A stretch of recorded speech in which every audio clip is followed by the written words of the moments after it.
就係咧人工智能嘅偏見。咁因為咧，如果唔明白人工智能背後嘅設計嘅話咧，其實咧要明白佢嘅偏見咧係會有啲嘅難度嘅。咁咧等我打開個投影片先。咁咧點解會人工智能係會有偏見嘅咧？係一個潛在嘅偏見嘅咧？咁咧其實咧依個咧喺學術界嚟講，或者喺科技界嚟講咧，我哋其實都有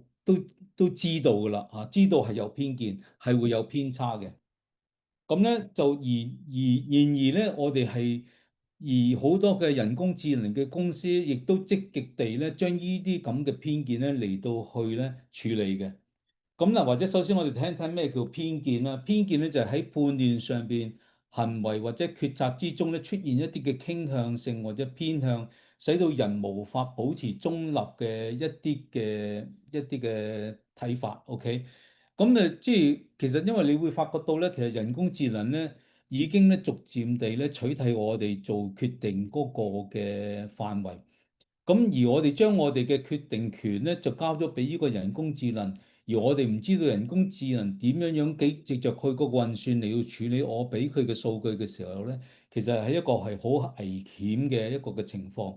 即係換句話講咧，偏見咧係一種系統性唔公平嘅傾向，有時係好可能係冇意識嘅產生嘅，或者係有啲人對於咖喱味係特別敏感嘅嚇，或者咧有啲人對於一啲嘅膚色特別敏感嘅，呢啲其實冇得解釋嘅嚇。咁其實我哋覺得我哋都知道係唔應該，但問題咧有啲人佢係會有一種咁嘅偏見，係會導致咧一種嘅對於某啲嘅事情咧或者某啲觀點咧有一種嘅排斥，呢個咧係一個嘅社會嘅現象。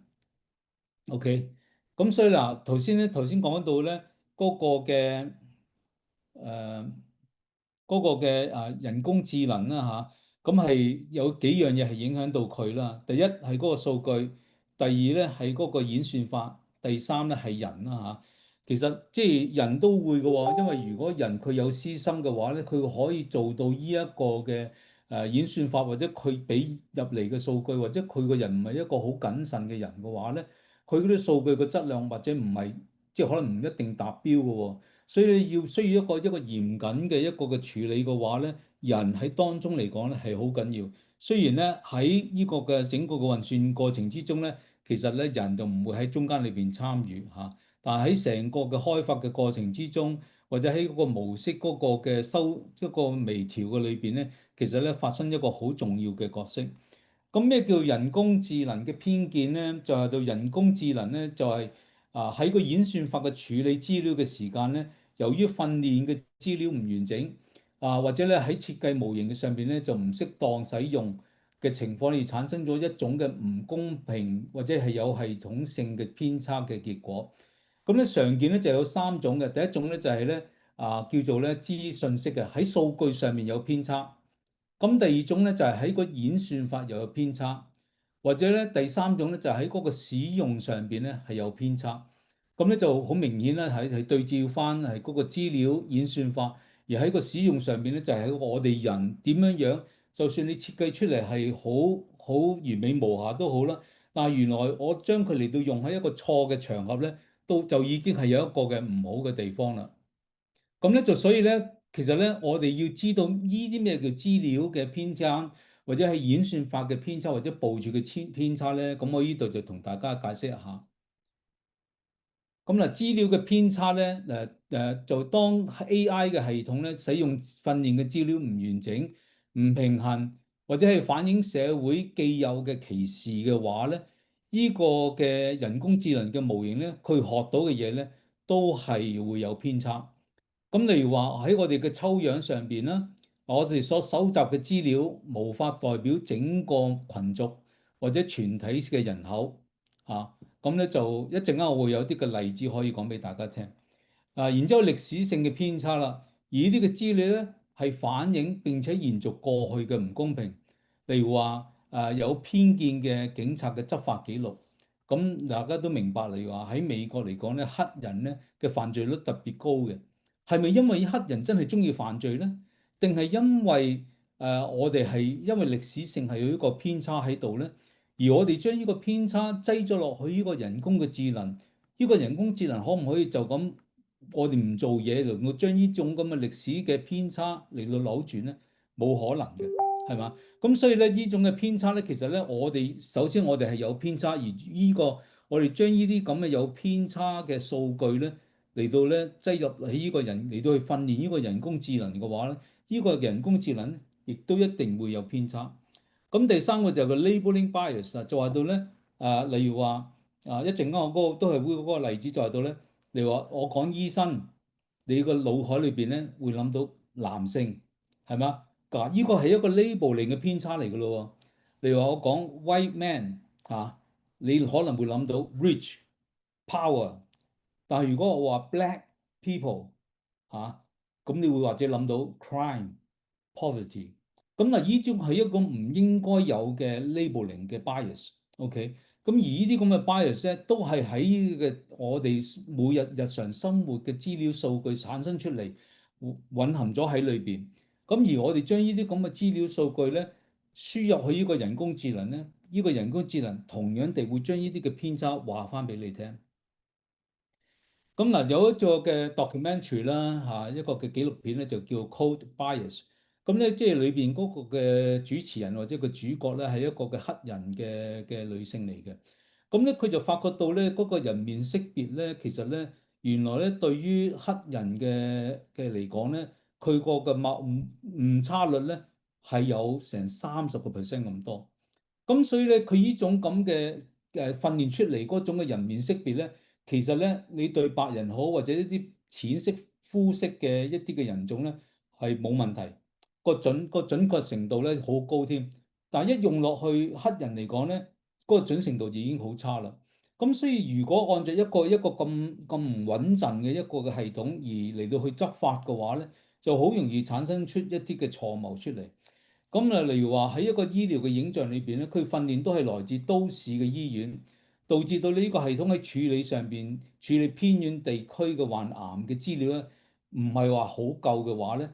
咁佢冇個代表性唔夠啊，佢淨係代表到市區，代表唔到話嗰個鄉間嗰種嘅患病。咁所以大家都係患同一種病，但問題可能喺佢嘅影片裏邊咧，佢可能會有唔同嘅跡象或者象徵整出嚟。咁以至到咧，佢喺佢嗰個人工智能喺佢嗰個嘅做嗰個決定嘅時候咧，都會產生出一種嘅偏差。就好似呢幅圖咁，當佢撈魚嘅時候咧，佢撈晒所有嘅紅色嘅魚，佢就以為咧呢個湖裏邊咧就全部都係紅色嘅魚，其實仲有藍色嘅魚，佢唔知咪埋咗喺邊度啫嘛。咁所以咧，即係呢個係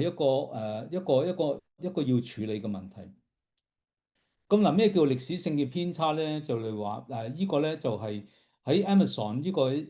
我應該有個 link 出嚟嘅。咁咧就係話到咧，佢係有一個嘅人工智能嚟到去聘用一啲嘅人。咁佢就發覺到咧，呢個人工智能咧原來咧佢係會偏好咧係使用男性嘅會招聘男性多過女性嚇。咁咧所以結果咧佢哋就冇用到啦。咁而另一個咧就係一個 predictive policing 啊，即係話咧，即係嚟話一啲嘅可能有一啲嘅 camera 或者係個警局裏邊一啲嘅記錄檔案成。咁佢一個咧預防性嚟話某一個群族或者某一個社區係高風險嘅咧，咁咧警方咧就會進一步加強部署嗰個警力，而呢個咧形成一個回饋嘅循環啊，echo chamber。一個回饋循環嘅時候咧，即係話。呢個本身係一個同其他社區咧根本個罪案率一樣，但係呢個社區你放10個警力落去，而呢個社區你放100個警力落去，咁我可以問大家就話到，呢個有100個警力嘅社區所發生嘅或者係所發現到嘅罪案率，會唔會相對地增加呢？而呢個增加係咪因為呢個社區係特別壞呢？而係因為你有即係你有10倍多嘅警力擠咗喺裏邊，咁所以呢個嘅問題咧，亦都會形成一個回饋循環啊。當你擺更多警力裏邊，你會發現有更多嘅罪案。當有更多嘅罪案嘅時候咧，你又要擺更多嘅警力落去。咁所以呢個咧係循環不息嘅嚇。咁所以呢個亦都係導致一個嘅問題。例如話標籤性嘅偏差咧，就係例如話你睇見呢個女仔啦嚇。或者中國人佢哋對於一啲嘅情感嘅表達同埋西方人亦都好唔同，或者黑人同埋白人嚇。例如下面嗰個圖咁，佢哋傾偈睇嚟好似係一個嘅威脅，而睇白人同佢哋傾偈咧，就係一個好似聊天咁樣樣嚇。咁所以當你去做一個嘅人面識別嘅時候咧，其實好多時咧，你都要去考慮到嗰個文化背景、文化差異，或者嗰個地區好多嘢，其實呢啲嘅數據冇正面嘅嚟到去處理到。咁所以咧，呢個係一個好容易嘅偏差。另外咧，同咧即係data bias 有關聯嘅地方就叫做咧 embedding bias。呢個咧就同咧嗰個 LLM 即係嗰個大型嘅語言嘅模型咧係好有關係嘅，因為呢個嘅模型咧，你嗰個字唔會話 WORD 成個字咧就記咗落去嗰個嘅電腦系統裏邊嘅，因為每一個字或者係每一個嘅 phrase 咧都係一個嘅 numeric data。一個數目字，而呢啲叫 numeric data 咧，其實咧佢就喺一個嘅three dimension 嘅 vector 裏邊咧做一個代表。呢個咧係喺一個嘅學術上嚟講咧，我哋叫做 word embedding，就等於好似話呢個圖裏邊嚟講啦。咁咧就呢度嚟講咧，就你會發覺到咧 man 同埋 woman，king 同埋 queen，OK，咁咧 woman 咧就好近 queen 嘅。咁然之後咧，man 咧就好近傾嘅，OK，咁即係呢個咧已經係咧潛在咗喺我哋平日想用嘅語言裏邊。咁當然啦，你都知道咧，我哋曾幾何時都發生過一啲嘅叫做 gender general 啊。當我哋寫文章嘅時候咧，就唔好用 he 或者 she 啦，我哋用 one 嚇。咁咧都係要盡量嘅要 gender neutral。咁但係問題一直以嚟咧，喺歷史以嚟咧，係我哋係會有呢個咁嘅 word embedded 嘅情況出現嘅時候咧，咁我哋就要去明白到即係嗰個 embedding 啊，即係其實呢個咧都同我哋嗰個嘅即係嗱，大家用手機啦嚇。你會發覺到咧好聰明嘅，點解咧？如果我打 how 下一個字係咩咧？You 啦，係咪啊？如果朝頭早我寫 good 咩咧？Good morning 啦嚇。咁所以呢啲其實咧，佢估到你下一個字係咩字。原因就係呢個嘅 word embedding，因為太過佢哋呢啲嘅字咧係好 close 嘅時候咧，喺佢嘅選擇嚟講咧，佢揾最近嘅嗰個字嚟到咧建議你嘅嚇。咁咧，所以咧就係當我哋講到傾嘅時候咧，咁咧就好自自然然咧就用個 man 啦，OK。咁即係呢個咧係喺佢嗰個 word embedding 嘅設計嘅裏邊咧所產生出嚟嘅一種嘅效果。咁當我哋將一啲嘅歷史、一啲嘅經典嘅巨著咧就擠落去呢個人工智能裏邊嘅時候咧，咁你然之後再問佢啦，Man is to doctor as women to 咩咧？咁佢就話 nurse 噶啦，係嘛？咁呢個係我哋一直以嚟嗰種嘅 stereotyping，OK？咁呢個咧模型咧就係叫做咧語義嘅偏誤啦，OK？咁例如第二個咧嚟講咧就係一個嘅點樣 embedding 咧個詞嘅 embedding 係 black sounding names，咁咧就嚟話同犯罪咧係會近綁啲嘅。咁例如話呢個例子咧就話到，例如呢個啦，當你睇見面個名，哇喺水蛇春咁長嘅，一定係啲印度人嘅名啦嚇。或者你睇見呢啲名咧，全部係 black sounding names，係嘛？white sounding names 咁啊，所以咧我都知道咧，香港人咧中意揀呢啲 royal name 例如話 William Charles 呢啲咁嘅 name 因為咧佢覺得呢啲係高貴啲嚇。咁所以呢啲其實有呢啲咁嘅社會上嘅 association 而影響到咧，我哋咧有一種嘅先入為主嗰種嘅偏見，而呢種嘅偏見咧，因為我哋設計呢個嘅人工嘅智能裏邊咧，而所產生出嚟嘅。OK，咁咧就呢個嘅analogical 嘅 bias 咧，就係對咧China is to communism as USA to 咩咧 capitalism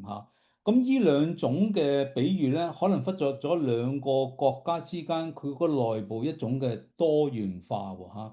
咁例如話，我哋係咪加拿大係咪 capitalism 咧？其實我哋好多時我哋都覺得我哋自己係一個社會主義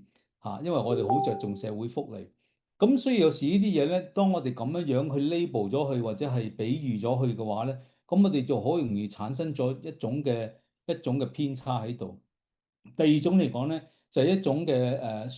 即係輸入嘅偏差，就話到嚟話 Christianity is to peace as Islam is to 咩咧？咁好多時啲人即刻就諗起 terrorism 啦，因為曾幾何時 ISIS 係一個好恐怖嘅一個嘅主義嚇，一個組織係極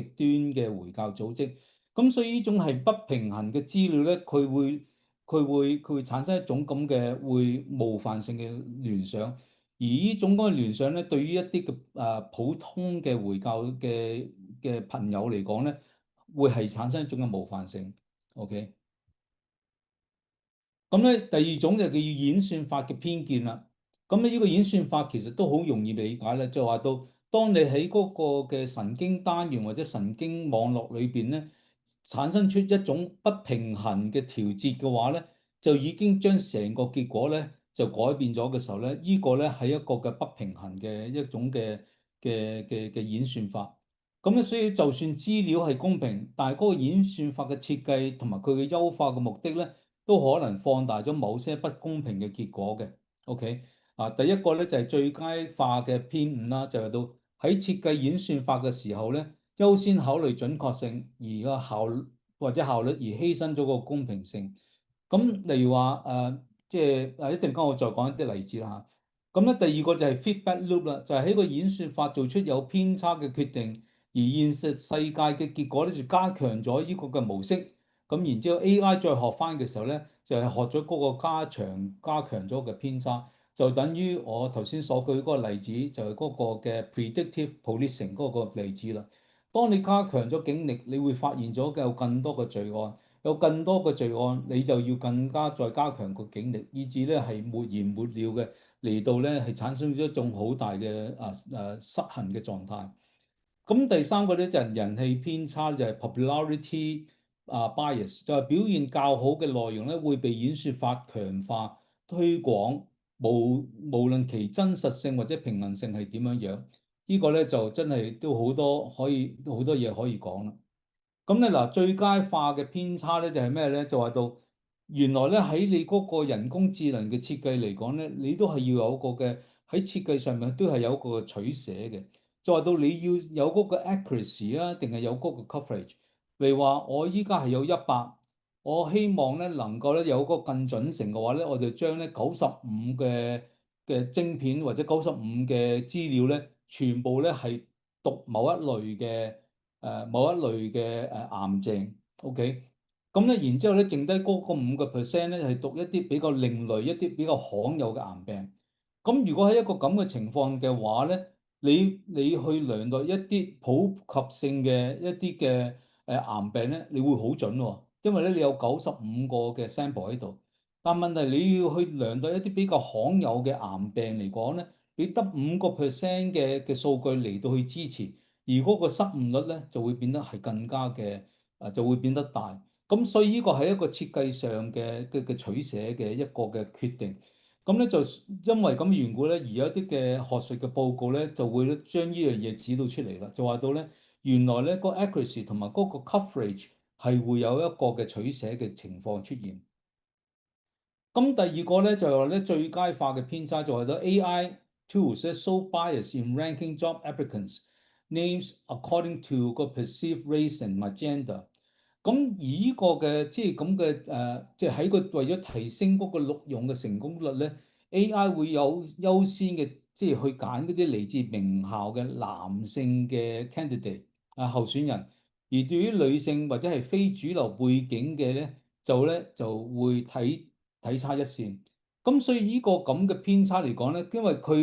因為歷史性嚟講係即係多數都係啲男性，即係嗰個嘅樣本啊，個 sample 係男性嘅呢啲係比較多。咁所以咧，佢女性嗰個本身都已經係少噶啦，而呢個係一個嘅無盡嘅擴大嘅循環。OK。咁咧第三個就係一個嘅回饋嘅回路啦，feedback loop 啦，就係咧喺呢個預測性嘅警務系統啦。頭先我都講解過啦，我就唔再講啦。咁樣另一個咧就係咧一個叫 filtered bubble 就產生出一個 feedback loop 出嚟。咁咧一陣間我都會講多些少嘅，就話到咧你個某類嘅文章咧，AI 會推薦更多相似嘅文章，而咧你越睇就越多嘅時候咧，越睇咧就越狹窄，你嘅觀點或者你嘅睇法咧越睇越狹窄。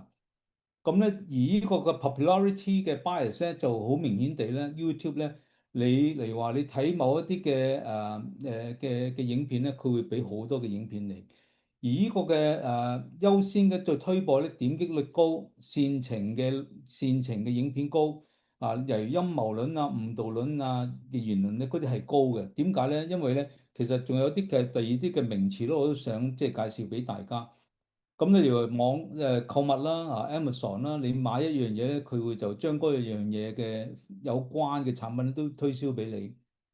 啊，咁呢啲大家都或者都知㗎啦。咁最後一樣咧就係 deployment bias，就話到咧，喺嗰個嘅處境上邊咧係錯用咗，或者喺嗰個嘅界面咧俾人一個嘅誤導。界面即係話你即係你 present 出嚟俾人睇咧，會產生咗一種嘅誤導嘅情況出現。OK，咁嗱，即係我哋睇一睇個例子會明白啦。嚟喺個招聘上邊咧，即係咧嚟話呢個咧係某美國公司訓練出咗一套嘅招聘嘅 AI。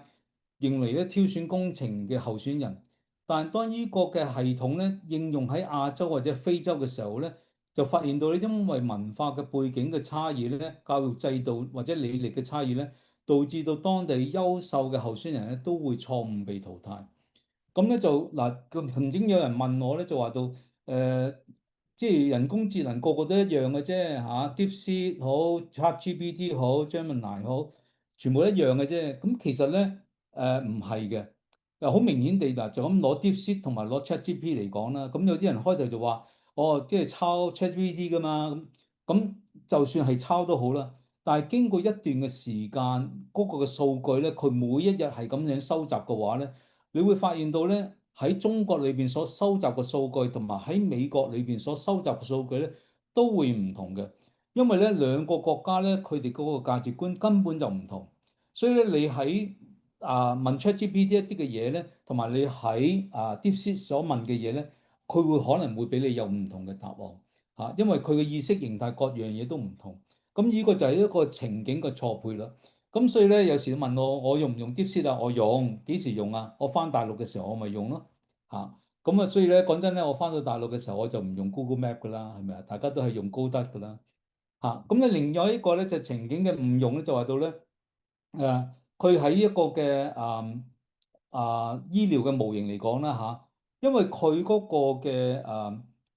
即係佢嚟話睇嗰個心臟病咧，原來發覺到咧。好簡單一樣嘢，我知道咧，原來咧鼻咽癌咧亞洲人係多啲嘅，或者咧就算同一種嘅癌症咧喺亞洲所發病嗰個嘅症狀，同埋喺北美所發生嘅症狀係唔同，因為我哋食嘅嘢唔同，我哋嘅基因唔同，我哋嘅生活習慣唔同。如果你將喺美國所攞翻嚟嘅數據擠落去香港或者中國大陸嘅話咧，可能就會有一個好大嘅誤差啦。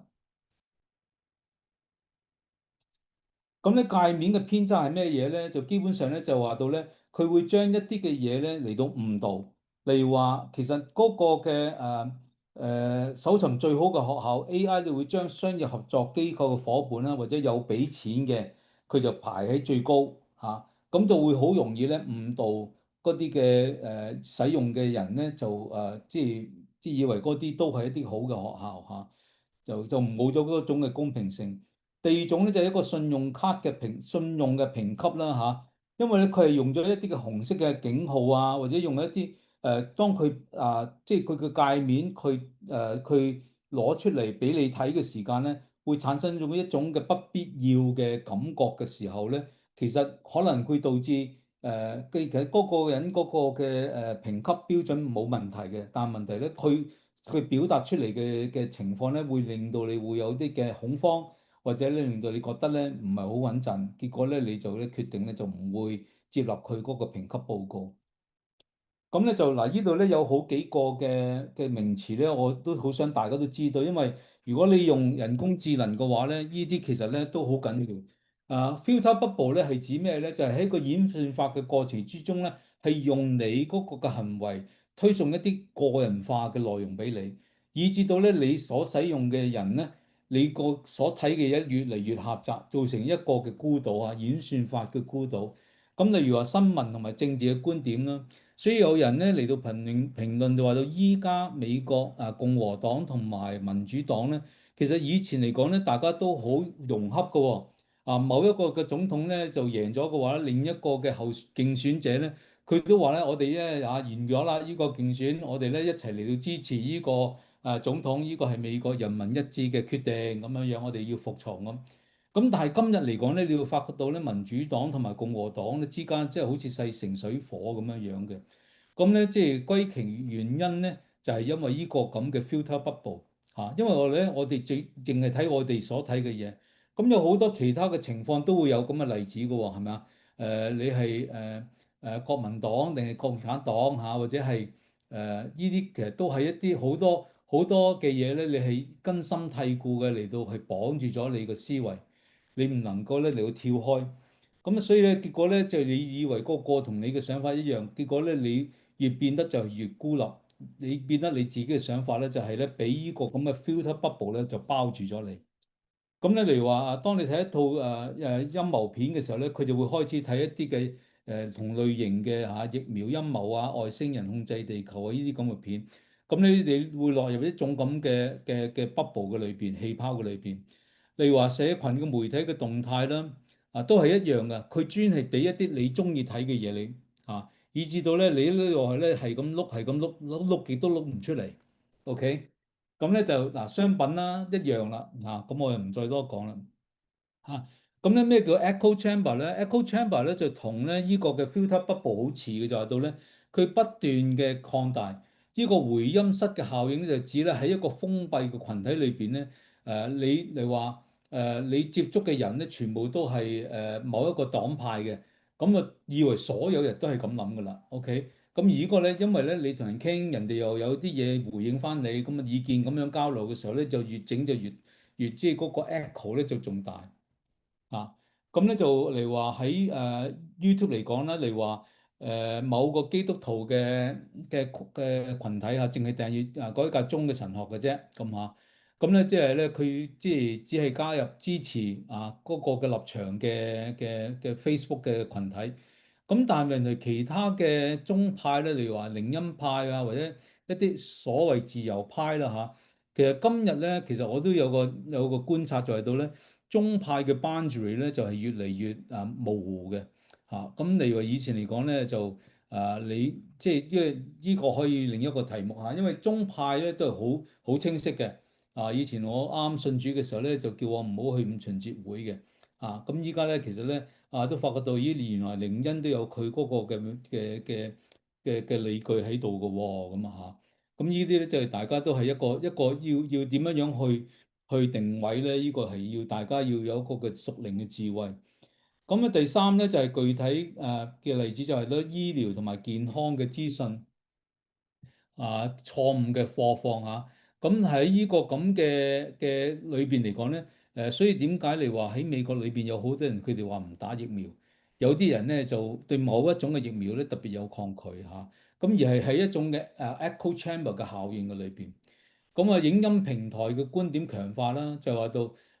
觀眾咧批評氣候嘅變遷嘅影片之後咧，演算法咧喺留言區咧，觀眾咧都係傾向咧即係氣候變化咧係一個嘅騙局咁咁所以咧即係喺呢啲咁嘅即係圍爐取暖或者大家即係臭味相同啦或者係即係以嗰個嘅情況底下咧嚟到乜嘢？咁咧就參與嘅優化咧，呢個咧其實咧都係幾商業性嘅，因為其實咧如果你有YouTube 嘅 account 或者你有使用咧 YouTube 嘅 Analytics 咧，你就會發覺到咧其實咧佢好犀利嘅。例如我一套片掟上去 YouTube，例如話10分鐘啦，佢可以話到俾你聽，啲人佢嘅 engagement 可以去到幾多分鐘。通常咧去到咧前頭嗰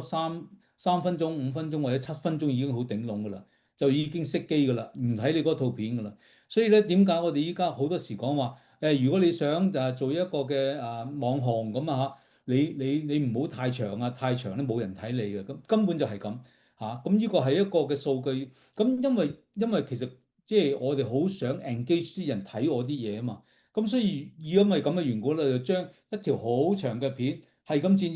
剪到7分鐘唔到先俾人睇。咁呢個係一個，因為我想鼓勵有更多人嘅 engage。咁咧呢個咧就係會咧就係喺，尤其是咧呢個仲有一個好攞命嘅地方咧，就係到咧係一個情緒嘅操控啊。因為原來呢個 engagement optimization 裏邊咧，佢會發現到咧，呢個演算法咧就發現到咧，原來咧憤怒啦、恐懼啦、仇恨啦呢啲咁嘅情緒咧，會激發更多嘅人嗰個嘅參與同埋互動。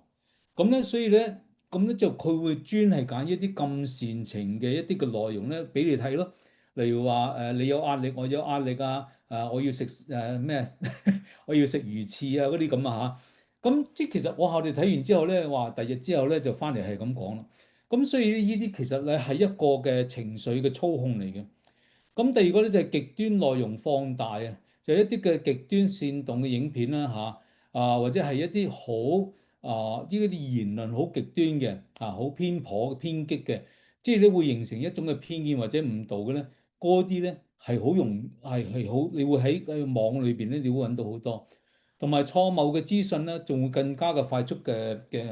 有好多嘅陰謀論啦，或者有好多嘅講到咧繪形繪色，其實咧根本咧可能咧真係事實嘅嚟講咧，可能得個10%唔知有冇嚇。咁所以咧，喺一個咁嘅渲染咗嘅一個嘅多媒體嘅空間嘅裏邊咧，其實咧會造成有好多嘅人咧，佢嗰啲時間咧就花咗喺裏邊。因為點解咧？呢啲咁嘅多媒體嘅呢啲咁嘅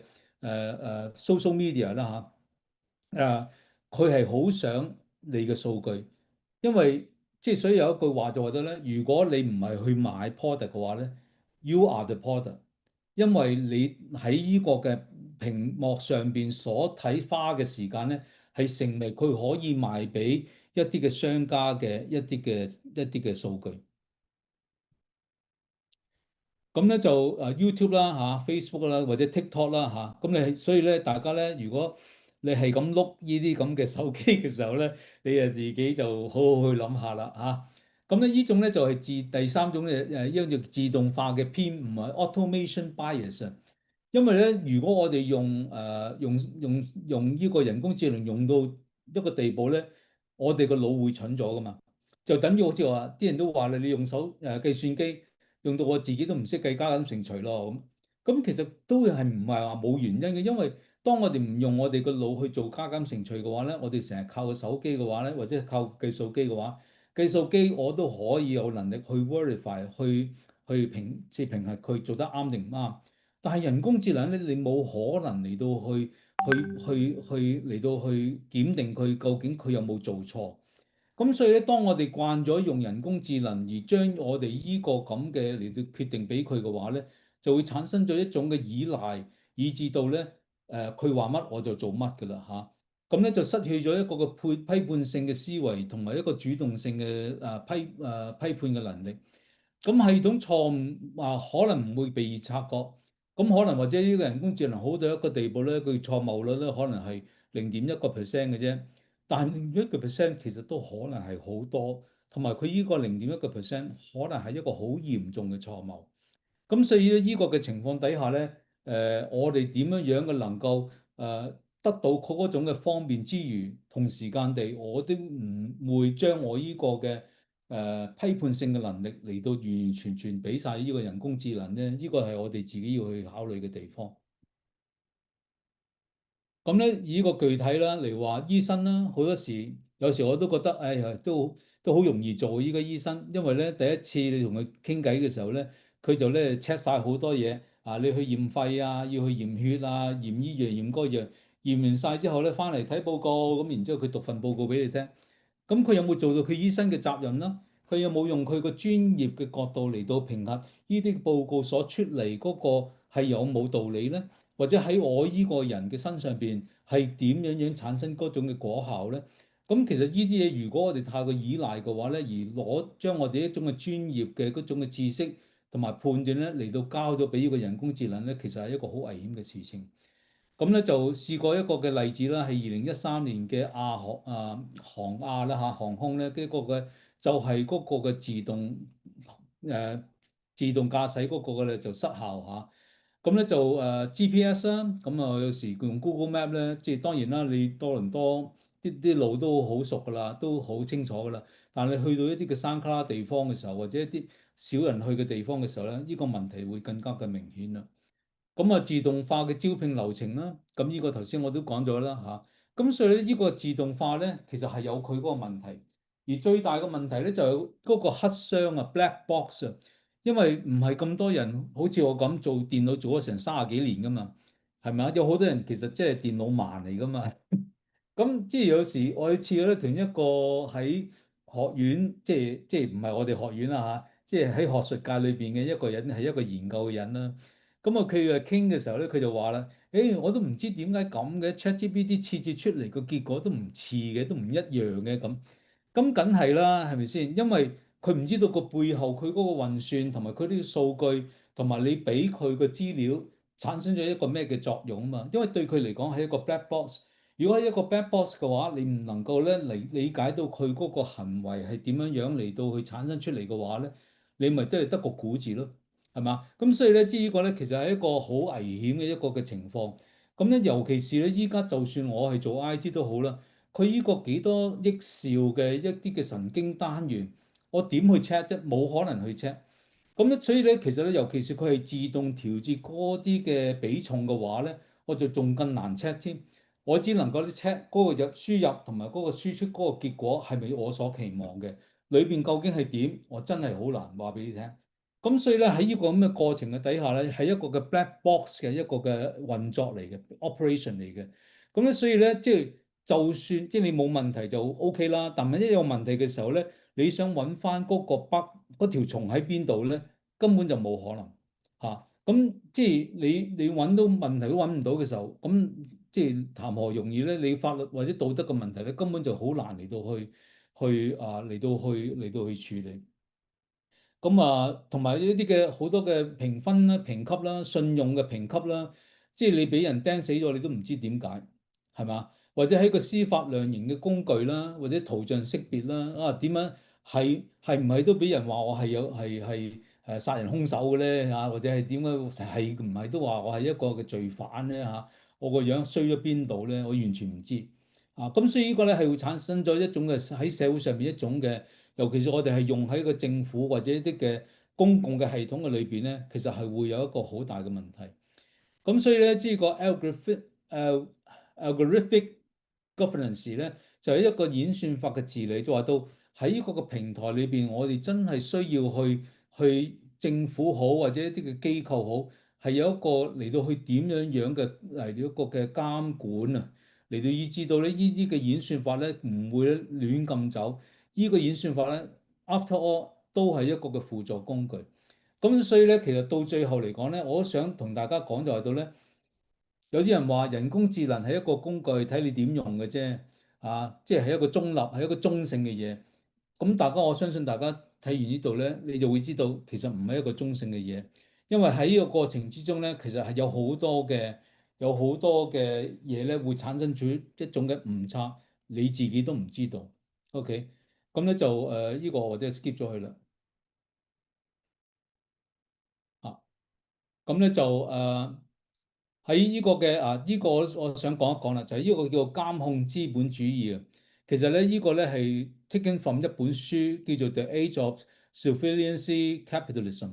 就其實咧大家都睇到啦，都知道我想講乜，就話到咧原來 Amazon 好、Facebook 好，成啲全部咧我已經係我哋喺呢個嘅資本主義嘅社會嘅裏邊，我哋都同樣被監控，而我哋嘅生活行為模式。甚至乎即係喺屋企裏邊嗰啲咁嘅 security camera，或者我用嗰個電視機，都可能有一種嘅唔同程度嘅一種嘅監控系統裏邊。咁所以咧，即係我唔知講完之後啦嚇，大家會唔會再諗一諗？因為咧，好相信咧喺不久嘅將來啦嚇，會有人工機械人出現嚇。咁呢個機械人咧就Elon Musk 咧，佢話可能或者唔知萬零兩三萬咁到啦嚇，即係等於好似買架車咁。而中國咧，梗係一定會平㗎啦，係咪啊？可能幾千蚊起步點。咁咧，我就問啲人啦，話你如果係咁嘅話咧，你會唔會買個人工機械人擠喺你屋企咧嚇？可以幫你出街買餸、煮飯、燙衫、洗衫咁喎，幾好喎咁。咁咁咧，啲人話哦好啊好啊好啊，我中意啊，我想啊咁樣樣。咁但係咧，我自己咧，即係其實到依家嚟講啦嚇，我都可能會有啲保留嚇。咁啊喺屋企咧，我唔會用聲控嘅，因為我唔想咧佢 capture 咗我嘅聲音。咁咧就遲啲嗰幾個講座咧，我都會講關於嚟話你好懷念你嘅祖先嚇，將你嘅祖先啲相啊、佢嘅聲音啊 capture 咗落嚟，整翻個人工智能得唔得咧？得，點會唔得啦？但係佢會產生出嚟一個咩效果咧？咁我就會喺第三講裏邊講噶啦。OK，咁咧，但係呢個監控嘅系統咧，其實我哋每一日都係被監控。OK，咁咧嗱，今日咧我哋喺多倫多咧，就我哋對於嗰啲咁嘅超速嘅嗰啲咁嘅camera 啊，衝紅燈嘅 camera 咧，恨之入骨啦嚇。即係咁你依家個個咧都變得好乖啦嚇。即係唔會超速得太離譜嚇。咁呢種係好事定係唔好事咧嚇？咁啊，大家去諗下啦。OK，咁咧就即係其實要講嘅嘢好多嚇。咁咧就咁到最後啦嚇，咁咧就再一個 summarize 啦，一個咧人工智能咧喺數據上邊、演算法裏邊，同埋人我哋本身，我哋都會刻意地整個嘅偏差。咁咧其實咧，你明白到咧機械係死嘅嚇，人工即係人就係生嘅。所以其實咧，當我哋去同人工智能傾偈咧，我哋會覺得咧，呢個人工智能係有思想，其實佢根本就冇思想，佢只係將一啲 pattern matching，將一啲近似式嘅一啲嘅語句，佢自己冇意識地、冇思想地彈翻出嚟俾你啫。OK，你就以為佢係真係咧，哇，好叻喎，識得同我講嘢喎，好有智慧喎。其實佢根本全部都係一個運算嘅裏邊所產生出嚟嘅效果。咁所以咧，你唔好俾佢誤導啦。OK。咁咧一個好簡單嘅例子啦嚇。咁咧就一個即係咧數據咧就等於啲 raw ingredient 例如話你想炒一碟乾炒牛河啦，你一定要有河粉，一定要有啲菜啦或者都有啲牛啲即係醃製咗嘅牛肉啦咁咧然之後咧 algorithm 咧就係一個嘅食譜啦。佢點樣炒咧？咁然之後咧，你先落油，跟住係點有個 algorithm。咁咧而真係點樣做佢出嚟，即係嗰個 chef 啦。嗰個 chef 咧其實咧就有晒呢啲咁嘅材料，亦都有呢個 algorithm 去炒啦咁我知道香港咧都有啲嘅餐館咧都係用一個嘅機械嘅廚師啦嚟到去炒啦咁全部都係人工化啦自動化啦咁我唔知呢件係好事定係唔好事啦其實佢係會帶嚟一個社會好大嘅影響。咁啊，將來我哋點樣樣謀生咧、揾食咧或者唔好話揾食啦我哋點樣生存啊？點樣去明白理解呢個世界咧？即係我好盼望同大家有多啲嘅討論。咁咧就介紹兩套片俾你睇啦。就係第一套咧就係 Code Bias，就係頭先我所講嘅咧，或者嗰個黑人嘅女人就佢即係話到嗰個人面識別咧係根本就係好有偏差。咁第二個咧就係 social dilemma 咧，就係話到咧嗰啲嘅社會嘅social media 咧嚟 Facebook YouTube 嗰啲咧，其實佢哋背後咧最主要嘅目的就係想賺錢。賺錢咧，如果你唔俾錢佢嘅話咧，佢用你嗰啲數據嚟去賺錢。OK，咁咧所以咧，其實咧依家咧喺裏邊做喺 Google 或者喺Facebook 裏邊做嘅人咧，佢哋都開始有些少嘅覺悟即係究竟佢哋以前咧以為咧呢啲咁嘅人工智能係幫到呢個社會，其實原來到最後都係幫人賺錢